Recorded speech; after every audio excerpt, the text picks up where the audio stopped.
Yep, you are live now. Good morning, everybody. I'm Fred Sussman, Chair of the Financial Advisory Commission. We're here this morning for a special meeting of the Commission, Thursday, August 14th at 8 a.m. All Commission members are present except for Commissioner Ed Meehan. I have not heard from Ed as to whether or not he will be attending, but we have much more than a quorum, so we'll get started this morning. We also have with us today Brittany Moran, Finance Director, Bianca Smith from the Office of Law, Will Taylor from Bond Counsel, McKenna Shelton and Head, uh, Madeline from City of Annapolis TV, Victoria Buckland, uh, Acting City Manager, Jody Dickinson, former Finance Director and a consultant, and Harry Huntley, Alderman. Good morning, everybody. This is a special meeting, limited purpose. Uh, I'd like to propose a couple of minor changes to the agenda. Uh, it was distributed. First, uh, we received yesterday proposed draft minutes of our July 10th, 2025 meeting. I'd like to add the approval of those minutes to the agenda. And also, Alderman Arnett asked me if he could just give a very brief update on spending affordability. So I'd be happy to grant him his request, and we'll add that uh, after new business, which is the bond ordinance. So, uh, with those couple of changes, is there a motion to approve the agenda as revised? Motion to approve the agenda. Motion made by Jim Cardillo, seconded by Frank Brown. Any discussion? Hearing none, all in favor signify by saying aye. Opposed? Aye. The ayes have it. Agenda as revised is approved. Then we'll go to the draft action minutes that Kat was kind enough to provide. Sorry for the delay and the late receipt of them, but they're fairly simple. If you haven't read them yet, take a minute to read them now. I greatly appreciate it. And when you've had an opportunity to review them, I'll entertain a motion to approve the action minutes of the July 10th, 2025 back meeting.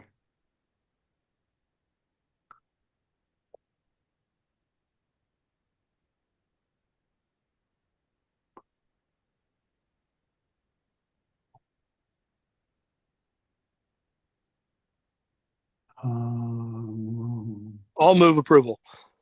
Okay, who was that? That was Harry. Harry. I'll second. Wait a minute, who moved approval? I'm sorry. Aye, Harry. Harry moved approval of the minutes. Okay.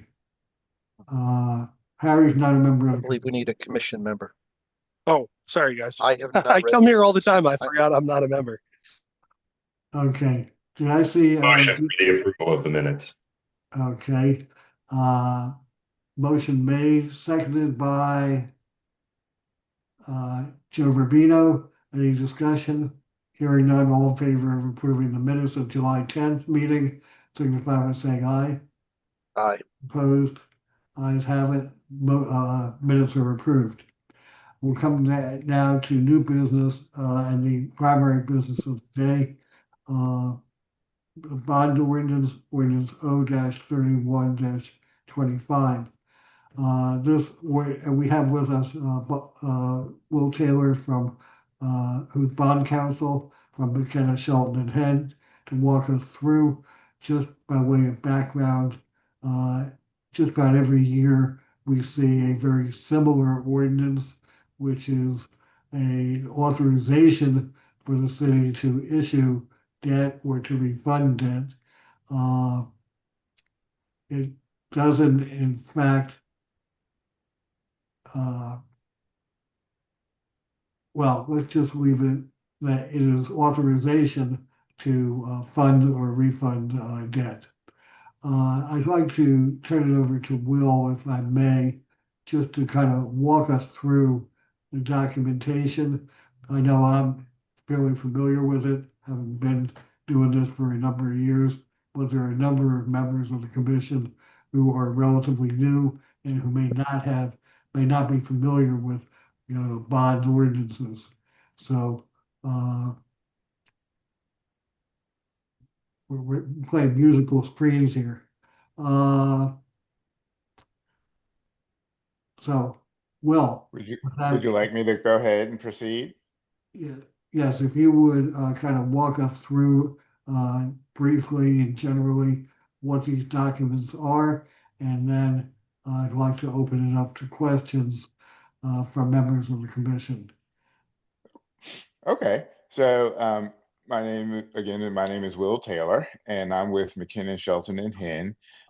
We serve as bond counsel to the city, have for a number of years, and our firm, just by way of background, I would say roughly about 75% of our work involves us serving as either a bond counsel or underwriters counsel with regard to the issuance of tax exempt bonds and other types of similar types of obligations.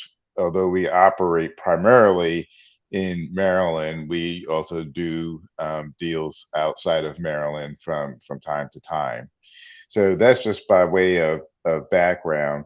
As was mentioned, this bond ordinance that you are looking at, I would describe as a typical bond ordinance that you would see for general obligation debt.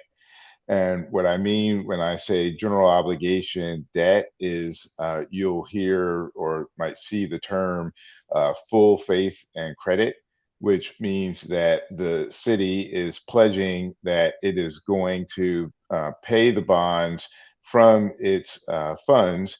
And to the extent that there are insufficient funds on hand to pay the bonds as they come due, the city has also covenants that it will raise the taxes that it needs in order to pay the debt. So there are different types of bonds and obligations that a municipality can issue, but this here is focused on general obligation debt. And to do other types of debt, you would usually adopt a different type of ordinance. With regard to what this ordinance specifically approves is it approves the issuance of bonds to pay off projects. These are projects that are approved by the council. And it also authorizes the refunding of outstanding debt of the city. And that is also what debt can be refunded is also approved by the council. It has a maximum amount of bonds that can be issued pursuant to this ordinance. You don't have to issue up to that amount. That's a determination that's typically made by once the ordinance is approved. That decision is usually made by the finance director in connect together with getting advice from the financial advisor for the city. And then the mayor is also involved in the approval process for the issuance of the debt. The debt is typically issued in what we refer to as a competitive sale. There are two types of ways that you could basically there are several, but two basic ways that you could um, the manner of sale for issuing the debt. The way that you would typically see the city issue general obligation debt is through a competitive sale. And basically, what you're doing in a competitive sale is you're setting it up on an electronic system in which the investors, the underwriters can sign up ahead of time in order to buy the bonds on a specific date at a specific time. They have a deadline and they all put in their best bid, and whoever the system determines, who has put in the lowest bid so that the city gets the best deal essentially. And in connection with that, on the day of the sale, the city's financial advisor works together with the finance director to review the numbers that have been submitted, make sure that everything looks good. Usually, our firm is also there on the date of the sale because we want to make sure that the bids have been properly legally submitted, that they meet up with the requirements set out in the notice of sale. The type of bonds that this deal also authorizes as part of a general obligation is you could have a sale in which you actually hire underwriters, and the underwriters then go out and help manage the sale of the bonds. Typically, you would not see that with a general obligation. That does happen from time to time. So it depends on what's going on with the market. So, for example, when the pandemic happened, it was not unusual because of the difficulties in the market. It was not unusual for some municipalities, counties to actually hire underwriters to go with them out into the market rather than the typical competitive sale. This ordinance also, you'll notice, it authorizes a couple of other financing options that we would not expect that the city would use in connection with an upcoming offering, but it offers the flexibility for the city to be able to use it. So you'll see a reference in here to bond anticipation notes. Basically, all that is short-term financing that you would then expect to replace with long-term financing at a later date, usually within a year. It doesn't have to be, but usually within a year of the issuance of those notes. It also includes the ability to sell bonds and issue bonds to Maryland Water Infrastructure. So that is a state agency basically that allows municipalities to finance water systems and wastewater systems at a very low rate. So again, it offers flexibility to be able to do those. I would say that the city doesn't typically do those sort of offerings, but again, it just offers the flexibility. I think the last thing that I should mention in connection with what you will see in this ordinance is there are provisions that relate to tax exempt status of the general obligation debt. And so, and the term I think that we generally use now is tax advantaged, and that's because there are some fancy things that come out from time to time from the U.S. Congress in terms of how you go about getting basically the tax exempt status with regard to the interest on the bonds for federal income tax purposes. But what that relates to is that our role as bond counsel involves two two main functions. The first main function is making sure that the bonds are properly authorized. The market looks to bond counsel as outside counsel to ensure that the bonds that they're buying have in fact been properly authorized. And the second part of that is there usually the debt is tax exempt. It can be taxable, but is and the city has done taxable before, but normally it's tax exempt. And we have tax lawyers who are dedicated to the practice of understanding the frankly very complex rules and regulations that the IRS has with regard to how bonds are are tax exempt on the date of issuance and retain their tax exempt status. It's really a niche group of tax lawyers who do that, and we have tax lawyers who are long experienced in doing that sort of tax work, and that's basically all the tax work that they do. They don't do other types of taxes. This is their focus. So I would say that that is generally what you will see in this ordinance. And again, this is a very typical ordinance that's drafted here from time to time. We've done something for the city that's a little bit different from the typical when the situation warrants it in terms of what it is that the city wants to finance. But this here, what you're looking at, is something that you would expect to see. You know, if you looked at one that was done last year or 5 years ago or even longer, this would basically line up with what you would typically see for a GO bond issuance. So I think that sort of gives you a general broad perspective. And if you have any questions, I'd be happy to answer those. Will, thank you very much. Let me ask you a question. Did you mention refunding bonds?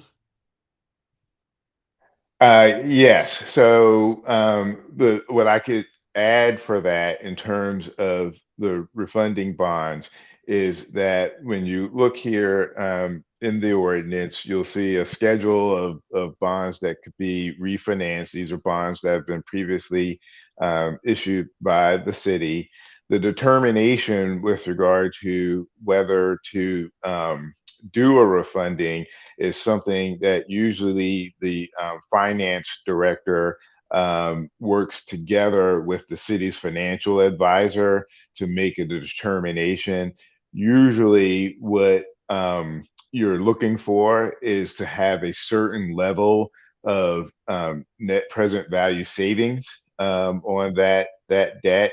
And so, that is usually dependent upon market conditions and whether it makes financial sense in order to do that refinancing or refunding. And so our role as bond counsel in connection with the refunding is that, again, we're just making sure that the bonds that are issued to refinance prior debt was properly authorized. But there's also typically more diligence, more tax due diligence work that's involved with a refinancing. When you do a new money project, what we're looking at is we ask questions with regard to what the project is, how the money is going to be used. With regard to a refinancing, we're going back and looking at how the money was previously used and doing research in that regard. And just to be clear, this ordinance merely authorizes the sale of debt to finance projects, but it is not an action to actually sell the bonds, right? That is correct. The determination whether to actually sell the bonds, that's usually a discussion that the finance director has with the city's financial advisor. And then our firm usually comes in once a determination has been made regarding a proposed plan of finance with regard to the issuance of the bonds. Is there anything unusual about the setup? I think you already commented on this, in this ordinance as opposed to what we might see elsewhere. No, there is not. This is a typical ordinance that you would expect to see for the issuance of general obligation debt. What is Schedule 1 or Exhibit 1 to the ordinance? And that one, although I don't have that one in front of me, it should be the schedule of projects that would be the projects that you could issue new debt to finance. Okay. And these projects are all projects that the city council has approved as part of the capital budget and capital program. So Yes. Oh, go ahead. I'm sorry. I'm Go sorry, ahead. I was just gonna jump in there, and yes, that is correct. That's what Exhibit 1 is. And that is just showing the breakdown of all projects that have been approved in the FY 26 budget, but prior projects that we have not issued debt for yet, that were already approved through the CIP process in the budget. Is Brittany, is it typical to approve or authorize the sale of debt and then not exercise it? Yes, just based on what we believe our cash flow is and the predictability of whether projects are going to move forward. We are also obligated to pay back money on the interest when we don't spend a certain level. And it's, yes, there's a lot of projects in the CIP that may get budgeted, but we're waiting on a grant to see if we can do the whole project, or there's a lot of moving parts to it, and just the predictability or estimate of what is actually going to be done in the short term. We would not want to issue $70 million of debt and then use 15. Okay. Thank you, Brittany. Appreciate that clarification. You're welcome. Okay, let me open the floor to commission members for questions either of bond counsel, Will, or yeah, I like that, bond counsel Will, or Brittany, finance director Brittany. Go ahead, guy. Any questions from fact members? Oh, there goes James. Go ahead, James. Jim. Joe, go ahead. Joe, go ahead. You're muted, Joe, if you're talking. Sorry, thanks. Just a follow-up from that, Brittany. So when you're talking about the prior issues, is that on Exhibit 1, the second to last line is unspent proceeds from general obligation bonds issued? So those are bonds that were already issued under a prior authorization, and it's just rolling that forward, but hadn't been used yet? Over. Correct. So a little different than what I explained before. These were actually bonds that were already issued that we anticipated to use the money, and they're just unspent right now. So we're still drawing down on that money. Right. Okay, thanks. Okay, Jim. Thanks. Brittany, 2 questions on Exhibit 1. Under the prior approved appropriations column, does that include any sort of inflation factor for those projects that may have been approved in a prior year, but will take additional funds to complete? Yes and no. That column is exactly how it's approved in the budget. However, like in the prior year budget, so if something was a project that was approved in FY 23 and hasn't happened yet, that same funding level is still in that prior approved, because that's how council approved it through legislation. However, when the budget is done each year, the project owners or the departments, like Public Works or so forth, they do look at the project and how much has already been funded, and if they anticipate needing more, they would add it in the out years. So you could have a project that was funded at 2 million in 24, it wasn't done, and then the director of that department says, okay, we need to fund another 500,000 because now we're not gonna be able to do it for that cost. Understood. Thanks.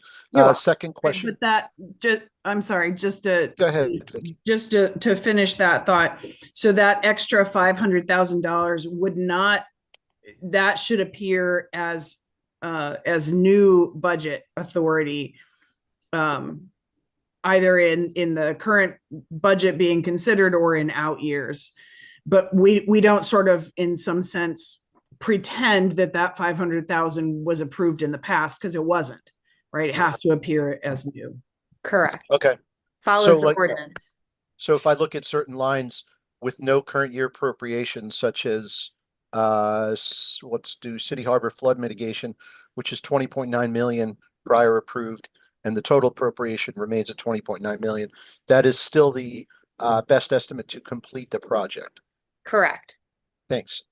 And my last question on this. Oh, I'm sorry. May I just add very quickly, just is to make sure? I'm sorry, Oh. Will, go ahead. No, I just want to add very quickly to the as a follow-up for what you were just at what you just asked and what you were just talking about. As part in our role as bond counsel, one of the things that we have to do as part of our diligence is look at what has been authorized, including the appropriations. So you cannot issue tax exempt bonds for a project in excess of what the city council has appropriated. Thanks. Go ahead, Jim. Okay, so then the last question on Exhibit 1 would be the columns labeled funding sources other than GO bonds and bans used to defray the cost. So the PAYGO column and then the grants column, is the grants column all funds secured, or is that include funds that may just be applied for? I'm sorry, can you repeat that question? So the column funding sources other than GO bonds and bans has a sub column there for grants, and that Yep. totals 103.3 million. Are those all secured, or are some of those just applied for in terms of the grant funding, the 103 million? They are not all approved. Some are pending. I will Thank you. I will point out that if you go to look at the actual capital budget, that the distinction between those that are secured and those that are anticipated is actually called out. Those are actually separate lines in the CIP budget. In this particular exhibit, they're rolled together. But if you go to the CIP itself, you'd actually see the difference. To the best of our ability. Correct. And also additionally, I wanted to add that in the future years, if we had, so in FY27, if we know that a grant was not awarded and we had it in there for the 26, we would take the appropriation out in 27. So you wouldn't see it as grant approved at that point. Thank you. Okay, and then finally, the ordinance does authorize the refinance of existing bonds, but according to the fiscal impact note we were provided, the city does not anticipate refinancing existing debt that's listed on Exhibit 2, correct? That is correct. All rates are currently lower than the market rate. Correct. Excellent, thank you. Our mixed blend is 3 point something or other, and the current on the long term is about 4 1/4. Thank you.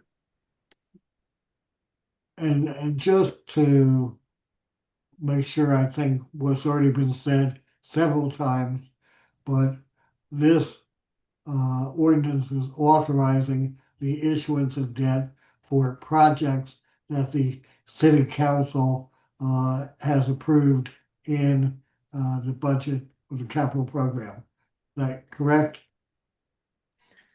That is correct. Okay. questions from other fact members?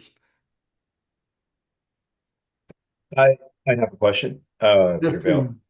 please. And this kind of ties back to the Davenport report that we received in April of 2025. And I'm just trying to connect dots from previous things that have been shared, where I understand this is kind of like a capacity ordinance, right? Like if we want to get all of our projects done, it's going to cost us $73 million of debt that might possibly need to be issued, but that's going to be delayed or maybe not done fully in this fiscal year. And so how does that 73 million line up with, in the Davenport report, the expected borrowing amount of 33 million for FY26? Do I see that 33 million anywhere in Exhibit 1, or is it in the FY26 budget? Just trying to see how 33 million on April 25 becomes 73 million, understanding that those numbers don't need to match, but trying to understand, why, what each one represents. So the 73 million would just be total if we funded every single thing at the highest level possible. So the ordinance allows us to fund everything that has been already appropriated. However, the Davenport, which I will add, I'm sending out a new debt capacity either today or tomorrow from Davenport. That's just a little bit of an update with rates and a few other changes based on the adopted budget, but generally still the same. It's or I'm sorry, I lost my train of thought. Oh, the 33 million. So that is just our best estimate on what we would potentially issue. Some of that is, if you look at the footnote in that presentation, it'll say how much is allocated for the new money and how much would be for prior approved. So we took at the beginning of the budget cycle to give Davenport an estimate or something to go off of. We said, okay, maybe split it between 2 years. So if you look at FY26 capacity in 27, you'll see at the asterisk at the bottom, it says which portion is for prior approved and which is new. So no, you won't see that on this Exhibit 1, but that is assuming that we would potentially issue 33 million in this current fiscal year, which we're looking at something after the budget was adopted and looking at our cash flow, we're looking at closer to 36 million. Thank you. You're welcome. Other questions? No, I would just note for the, yes, Ross. If I could just ask a couple of questions about the mechanics of Exhibit 1 and Exhibit 2. If I were to add column 1, which is the prior appropriations all the way through, would I come up with the 140 million that's in Exhibit 2?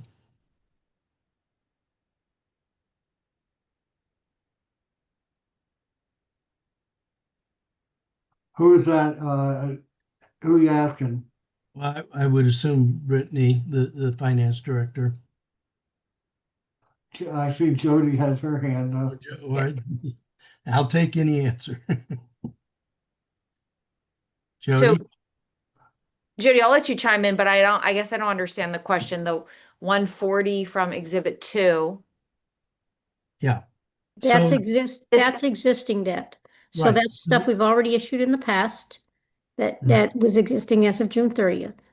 And that is column 1, or actually 1, 2, 3, the first numeric column on Exhibit 1. No. No. Exhibit 1 is talking about things that have not yet been issued. Let Brittany take over. The column you're looking about, the prior approved, that's just if you total up all the capital projects that were previously approved in other budget cycles besides FY26 that are still open projects. So the appropriations were already approved, but we have not issued full debt for all of those prior approved capital projects. Exhibit 2 is the outstanding debt that we've already issued. including for some projects that are completed. Correct. So if I added this prior approved column on Exhibit 1 all the way down, that would be a number that is different than the 140. Would it mean that if I added that sum of the prior approved to the 140, what number would what would that mean? It wouldn't mean anything. They're two totally different. Okay. Yeah. The other question I have on schedule Exhibit 1, and using the example that Jim Cardillo brought up, if you go down to 442, the city dock resiliency, if I add all the way across that row, I come up with something like 90,379,563. Is that the total current estimated cost of the city dock revitalization? No. The 76 million that you see for that project in the total appropriations, that is the total estimate of the project as it is budgeted right now or authorized, appropriated. That's a 76. All right, so then if I add the 12 million, 50 million, 13.7 million, 4.5, and 9.6, do I come up with 71,373? I'm trying to figure out how these numbers work together with each other.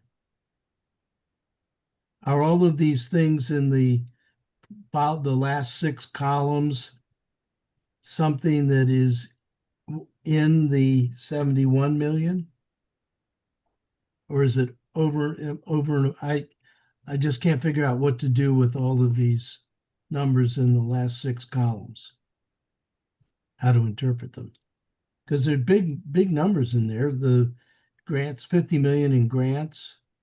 So yes, if you add the funding sources that are other than general obligation, so the 12, the 50, and you add the 13 that's the appropriated by bonds, that would equal your 76.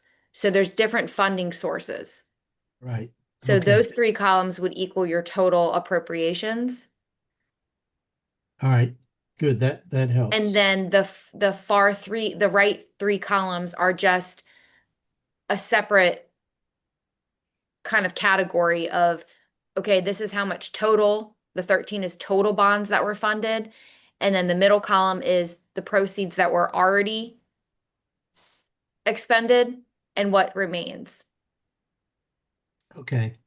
Last question on the ordinance itself. Usually at the end of the ordinance, there's a whole section of things.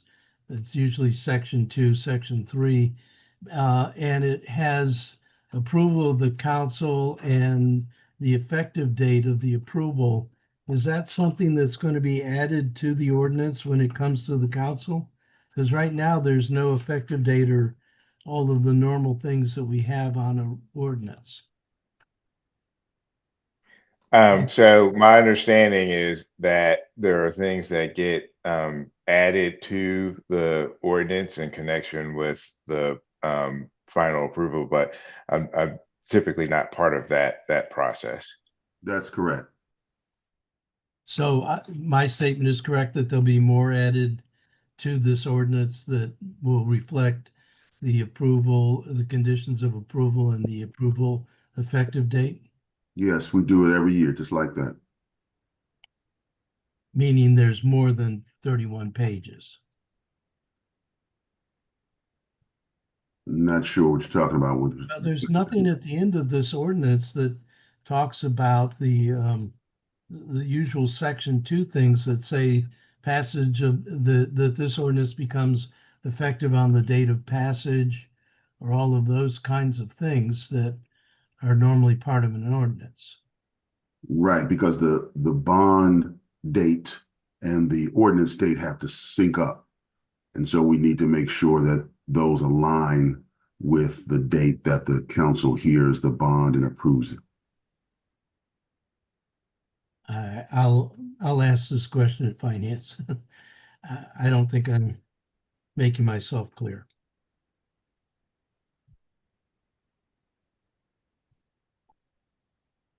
I think you were making yourself clear.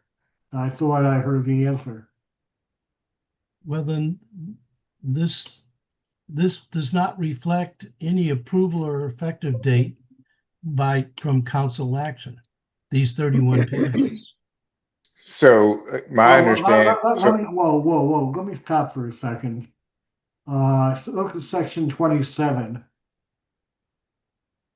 Ross, Yeah, I'm going to section. it's in the last section of the ordinance on page 31. Oh, all right, yeah.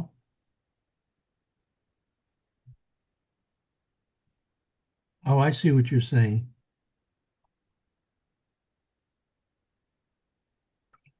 What it doesn't have Wait is a minute, that just says approval of the mayor.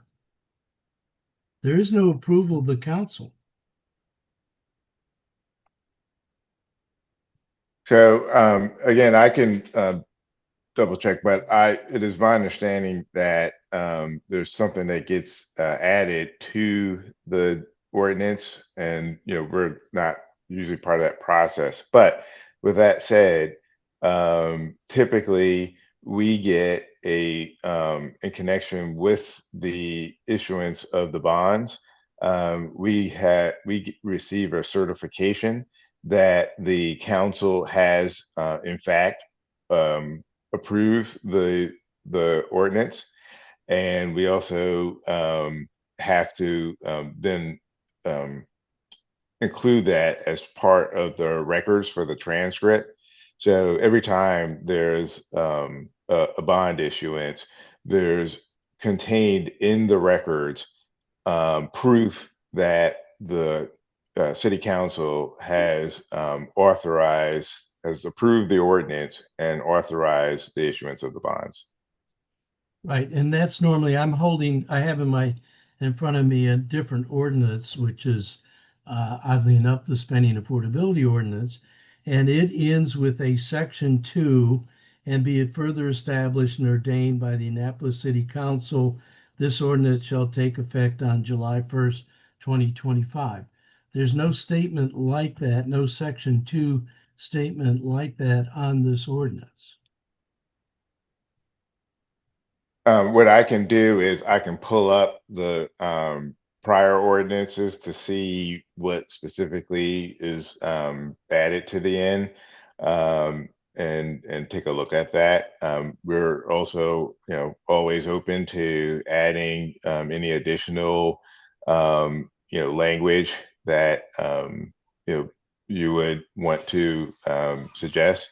But again, just to make sure that we're completely clear, you cannot issue tax exempt debt without proof that the city council has actually voted on and approved the ordinance. So there's never been an instance in which the city has issued general obligation debt where the city council didn't approve it. I think what Alderman Arnett is saying is that the form and format of the ordinance that we have before us in 031-25 is not typical of the format the city uses for other ordinances. Is that what you're saying, Alderman Arnett? Yes, that's correct. I Okay. think it's a simple fix. In fact, it needs fixing, but I mean, the mayor is the chief executive officer, and by his own authority can sign off on contracts and everything else, but that excludes the action by the city council. And in fact, this ordinance as written excludes action by the city council. There's no section 2 that warrants that we have approved it and the effective date. Can I interject?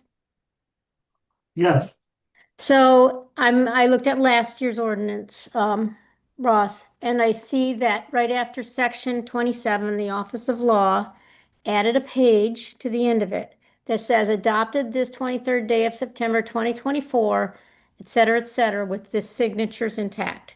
So last year we ended with section 27, and then at the passage, there was this signature page at the end. Okay, that's what I was looking for. Thank you. And I thought that was necessary. Okay. It is, it'll be added. Thank you for bringing that up, Ross, and thanks for the clarification. Other comments or questions?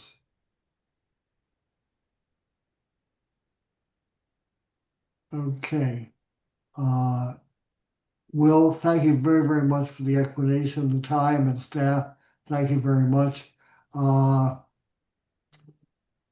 would just observe that this ordinance is not authorizing the city to undertake any new project.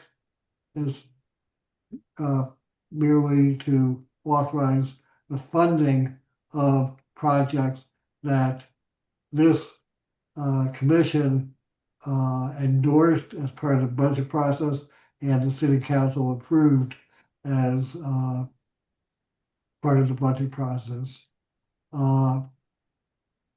I think that the issue that Ross brought up is a very valid issue.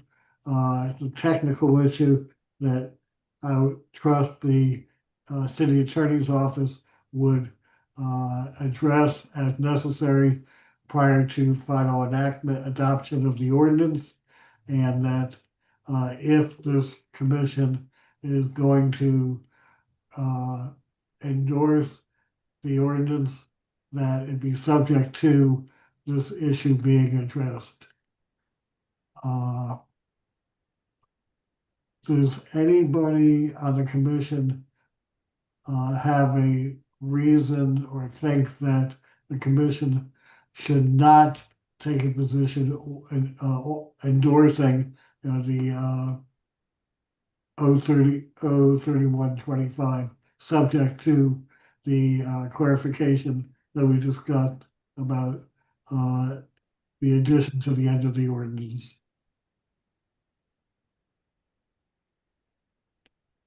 Seeing none, I'll entertain a motion for the commission to endorse the adoption of 03125, subject to addressing the issue regarding effective date and signature as discussed. Motion to approve 03125 with a technical Motion amendment. made by Jim Cardillo. I think I saw Frank Brown's hands a second. Any further comments or discussions? Hearing none, seeing none. All commission members in favor, raise your right hand and signify by saying aye. Aye. Opposed? Aye. Unanimous approval, and we will provide a notification to the city council, so advising. And two members are here today, so Alderman Huntley, Alderman Arnett, sorry, Ross, brain freeze. So you've heard our position, and Alderman Huntley, when is your finance committee going to be taking this up?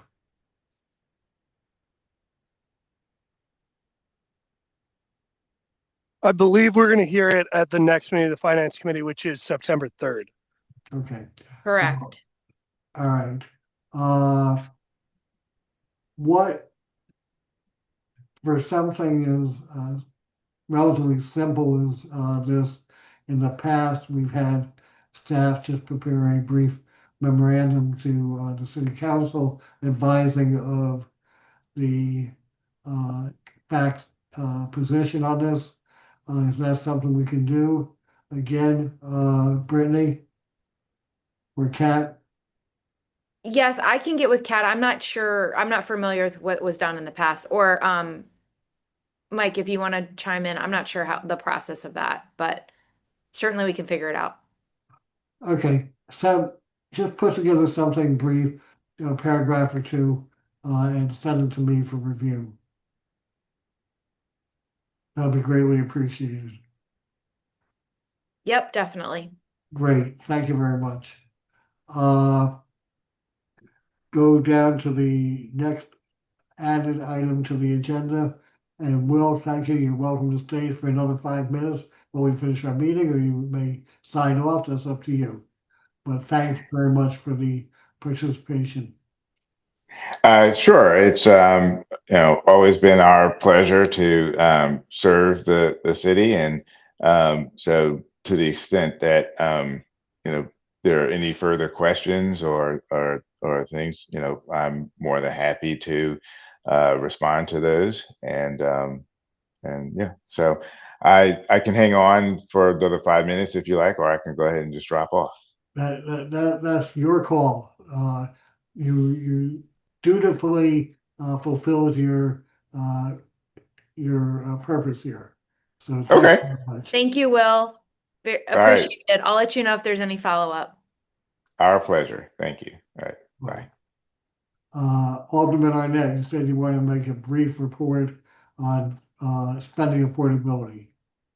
Yes, so I've been listening to the concerns of the FAC and concerns of my colleagues on the council, but most importantly, I think the concerns of the finance director and the budget manager. And I've concluded that we need to back up and take a new approach. So I intend to withdraw the spending affordability legislation.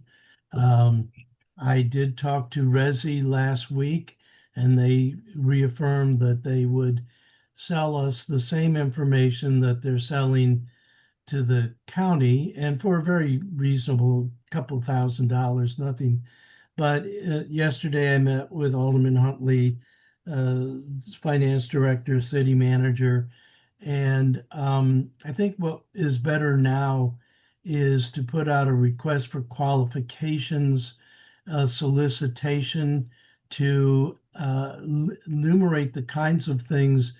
And the finance director yesterday flicked off very quickly a whole set of things that would be helpful to the finance department, that many of which are included in the legislation, but not necessarily included in what we would get from vendors.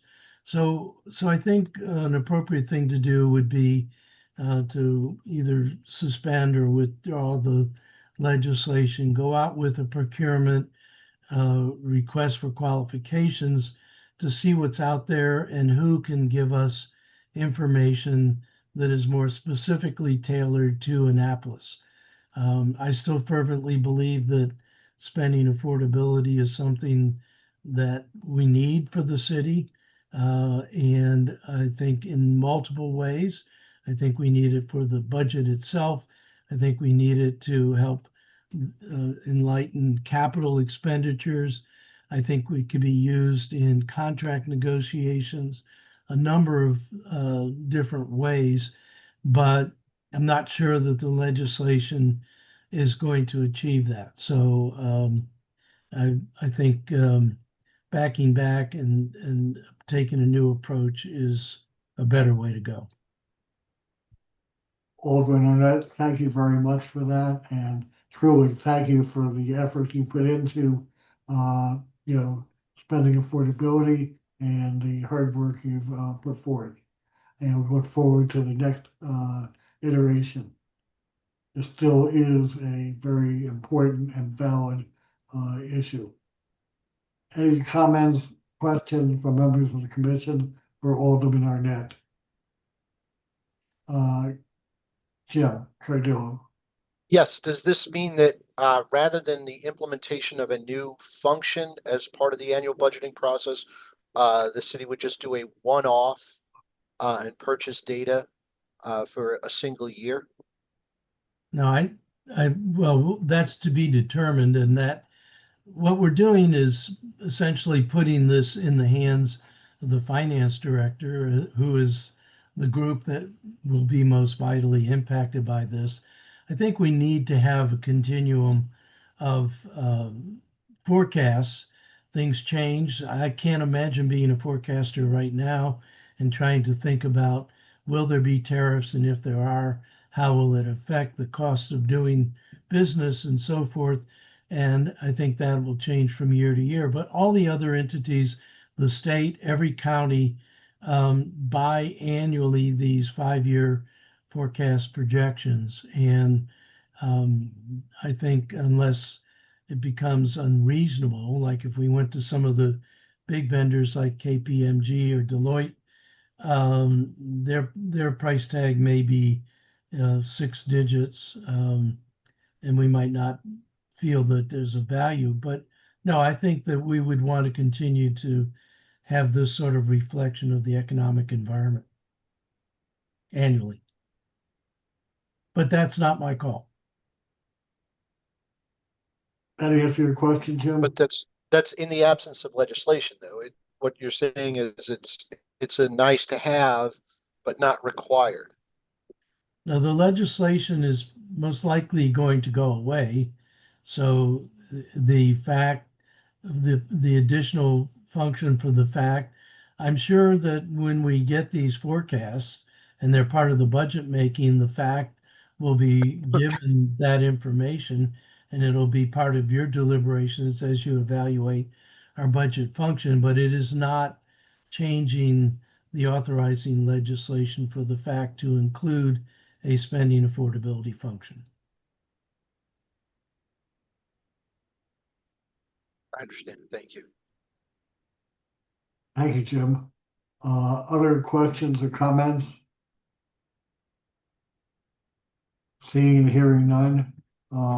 So thank Ed for his long toils on this. I feel somewhat I've let you down, but I think this is a better approach, actually. I think we'll find out what's out there.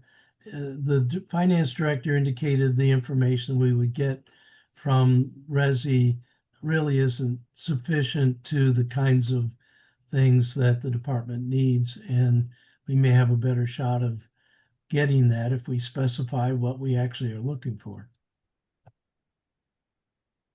Okay. Our next meeting will be September 11th, 9/11, virtual Zoom per usual. Kat, can you try and get me a draft of minutes of today's meeting sooner rather than later? Be greatly appreciated. Fred, Okay. if I could for 2 seconds, just given Okay. Alderman Arnett's comments there, I don't feel in any way, Alderman, that you have let me down. I have other views on the subject, but we can, discuss those as time moves on. The goal there remains a worthy one, and we'll implement it in one fashion or another. Thank you. I'm sticking to the chore. All right, last chance for anybody for the good of the order. Question, comments? Seeing none. Kat, did you hear my request about a minute sooner rather than later? Yes, I Okay, heard. great. Thank you very much. All right, entertain a motion to adjourn. Nobody wants to go, huh? Okay, Peter, seconded by Frank Brown. Patrick wants a third. Good. All in favor signify by saying aye. Aye. Opposed? Aye. All right, everybody be well, be healthy, safe, and all that good stuff. We'll see